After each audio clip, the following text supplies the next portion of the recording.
Hello guys, welcome back to my channel. मेरा नाम है शिवम श्रीवास्तव। करेंटली मैं बिहार ग्रामीण बैंक में क्लर्क के तौर पे काम करता हूं एंड आज इस वीडियो में हम लोग बात करने वाले हैं Bihar state cooperative bank clerk examination के बारे में। तो मेरा मेन टॉपिक रहेगा इस एग्जामिनेशन में लेवल ऑफ क्वेश्चन क्या रहते हैं, मेरा क्या पर्सनल एक्सपीरियंस रहा था, मेरा क्या रिजल्ट रहा था एंड क्या एक बुरी चीज़ हुई थी इस एग्जामिनेशन में। ठीक है, तो इस वीडियो को स्टार्ट से एंड तक जरूर देखना और अगर नया हो तो सब्सक्राइब कर लेना। ठीक है, तो चलो वीडियो स्टार्ट करते हैं। देखो, इस एग्जामिनेशन में तीन सेक्शन होते हैं, इंग्लिश, क्वांट एंड रीजनिंग। और इंग्लिश का 30 मार्क्स का होता है पेपर 20 मिनट्स में एंड रीजनिंग एंड क्वांट का सेम 35 क्वेश्चंस 20 मिनट्स ईच।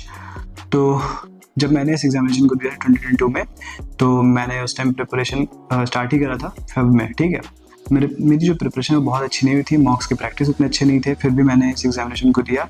इस एग्जामिनेशन से पहले मैंने 4 एग्जाम दिए थे, आरआरबी के क्लर्क एंड पीओ, आईपीएस के क्लर्क एंड पीओ, बट मेरा किसी में प्री तक नहीं निकला था। और ये एग्जामिनेशन आता है जिससे मेरा पहला प्री क्लियर होता है एंड मेरे जो इसमें अटेम्प्ट थे टोटल 100 में 88 था। ठीक है, जब मैं इस एग्जामिनेशन को देकर गया तो मैं बहुत खुश था क्योंकि अभी तक मैंने इतना अटेम्प्ट नहीं करा था किसी भी एग्जाम में। ठीक है, तो जब इंग्लिश का पेपर खुलता है, इंग्लिश काफ़ी ईजी आती है इसमें। ठीक है, मैंने अटेम्प्ट करा था 27 आउट ऑफ 33। अगर आप रेगुलर बैंकिंग की प्रिपरेशन कर रहे होगे तो आपको आइडिया होगा, सेंटेंस रीअरेंजमेंट एक क्वेश्चन 1 नंबर का आता है और पैराजंबल होता है टोटल 5 क्वेश्चन 5 नंबर का होता है। ठीक है, तो अगर आप रेगुलर मॉक्स देते होगे तो आपको इतना आइडिया होगा कि सेंटेंस रीअरेंजमेंट एंड पैराजंबल में डिफरेंस क्या होता है। और बेसिकली सेंटेंस रीअरेंजमेंट आता है तो 1 नंबर का आता है 1 क्वेश्चन एंड पैराजंबल 5 नंबर का 5 क्वेश्चन आता है। ठीक है, तो अब क्या है कि सेंटेंस रीअरेंजमेंट वाले जो क्वेश्चन थे उनको यहाँ पे पैराजंबल के तौर पे दे दिया था। बहुत इजी था, मैंने बहुत आसानी से करा वो क्वेश्चन एंड मुझे टोटल मेरे मार्क्स 24 पॉइंट समथिंग मैंने थे, 27 मैंने क्वेश्चन अटेम्प्ट करा था। फिर मतलब लेवल बहुत इजी लेवल होता है। ठीक है, बहुत ज़्यादा इजी लेवल होता है। फिर उसमें एरर डिटेक्शन के क्वेश्चन कुछ ऐसे थे, द पिक्चर लुक गुड। अभी सबको पता है कि पिक्चर है, सिंगुलर सब्जेक्ट है तो सिंगुलर वर्ब उठाएगा, तो लुक का सिंगुलर वर्ब लुक्स हो जाएगा। तो ऐसे करके इतने छोटे छोटे क्वेश्चन आते हैं, इतने इजी क्वेश्चन आते हैं, आप आराम से कर सकते हो। ठीक है, तो इंग्लिश का एक रफ आइडिया मैंने दे दिया कि बहुत इजी पेपर होता है। अगर आप थोड़ी भी सीरियस एस्पिरेंट हो तो आपके लिए इतना इशू नहीं होने वाला है। जो हिंदी मीडियम स्टूडेंट है उनको भी डरने की जरूरत नहीं है, बहुत बेसिक क्वेश्चन होता है।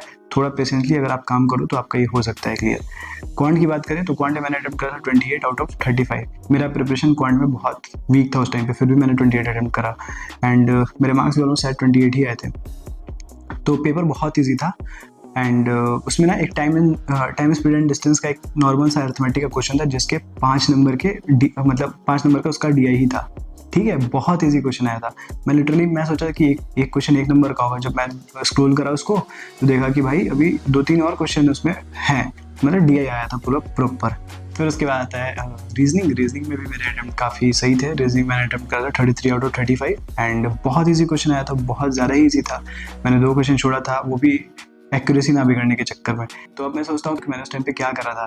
ठीक है, तो चलो कोई नहीं, वो जब मैंने 88 अटेम्प्ट करा तो मुझे पता था कि ये मेरा प्री पहला क्लियर हो सकता है। तो कट ऑफ गई थी 51.5 एंड मुझे मार्क्स आए थे 81.75।